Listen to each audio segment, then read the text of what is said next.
ce que Fanon avait dit concernant le racisme, le colonialisme, se retrouve dans le monde aujourd'hui qui est dominé par le capitalisme financier, par une mondialisation, mais dans lequel il y a de plus en plus de l'exclusion des gens de couleur, des pauvres, de tous ceux qu'on peut appeler les sans-papiers, les sans-domicile, s'ils n'ont pas les mêmes droits, même si apparemment ils ont les mêmes droits, en fait, ils sont toujours considérés comme inférieurs, et ça peut toujours aller en plus à être des exclus de la société, de plus en plus.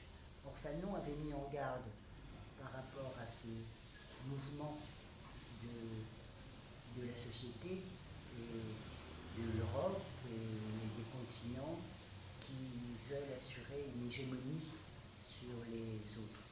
Voilà, en gros, on pourrait dire ça.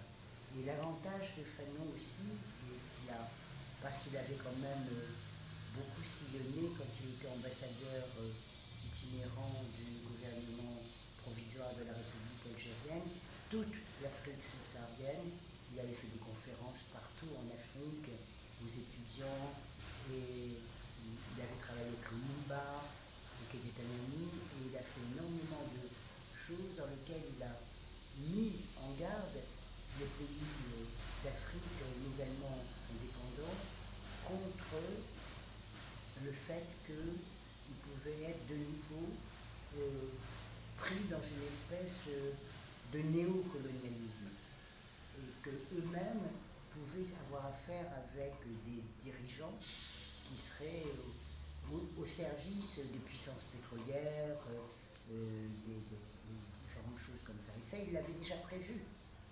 Voilà. Et en plus, le dernier point très important, c'est que Fanon a toujours allié l'aliénation politique, l'aliénation culturelle et l'aliénation des individus. Et que lui, il se préoccupait beaucoup de l'homme et qu'il ne voulait pas qu'un homme ne soit que dans la survie. Il appelait ça être dans la mort atmosphérique.